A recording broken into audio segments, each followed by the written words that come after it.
Right, so following on from my last video of marking the plate and getting the trusses lifted up, it'll be now time to get on the bracing.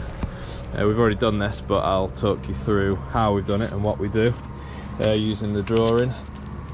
So it looks a bit bloody hectic when it's all done like that, but if you break it down into little bits, it's not too bad. So I always start off with the lateral ones, the horizontals first, and we just put a nail down from the top down there about 7 inches. You always want to leave a gap, and that's so you can get your diagonals in, so it always weaves through like that. So every one of your straight ones needs a nail coming down about 7 inches. So you can put it there and on the other side, and then you always want to start nailing from your first truss, because this is the one that's plumb. So if you're coming off your lines, you know that your trusses are coming out of plumb, so you can tweak it to your lines. So we start from this side and go across, and then we've already done the ladder end, so I won't tell you how we set that up. But if you have got ladder ends, just tack your last 4B on, and the whole roof can be braced apart from the last one's just tacked, and then you can move it to suit the brickwork.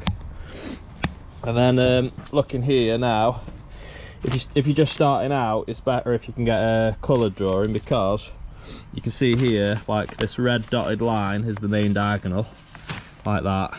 And you might think, where's that going? If you look on the side of the truss here, so you've got to work out which truss you're dealing with, and it's this one here. You can see the dotted line shows that that is the underside of this truss, which is like that main one there. So you can see from this plan where it goes, and then you can see from this one on which part of the truss it's nailed to as well. So like with the little chevrons, you got over 4 there. I don't know if you can see it, the little blue line, and then it tells you on this drawing where that goes. Yeah, so you can see also on this one where the straight ones go there, the green ones, there's one there, there, top, there and there. And then, so the green ones on this one are a bit hard to understand, so until you see it on that, it makes it clearer. So with them 2 bits of information, you can find out where everything goes basically. Yeah, so just start off with all your straight ones, and then main diagonals, and then your little bits of wind bracing and things like that. This is all done now, so the wind bracings are like that, just over 4 trusses, and it shows how often they need to go in. And just a few things to remember when you're nailing your main diagonals in. I'll come around here.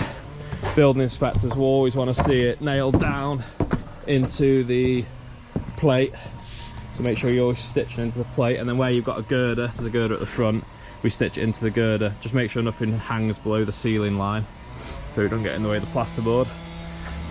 What else is there? The overlaps, if there's any overlaps, they've got to be over 2 trusses. These 4B ones came a bit small, so we've had to bang an extra one in, so it overlaps 2 there and it overlaps 2 on there.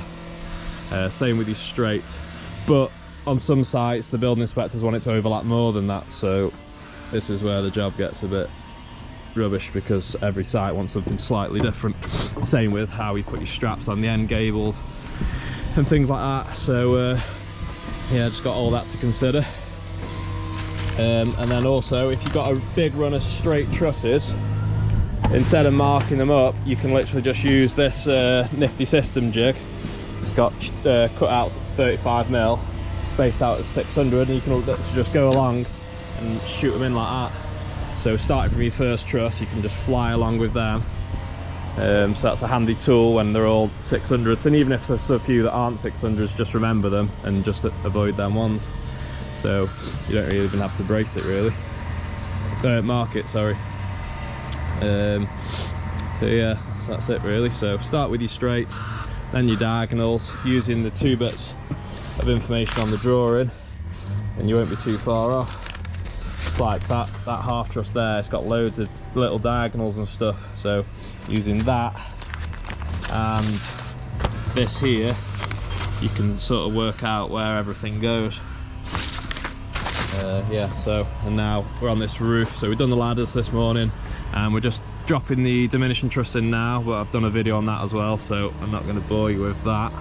And then after that we'll be on the infill section at the back, which I'll get a video of.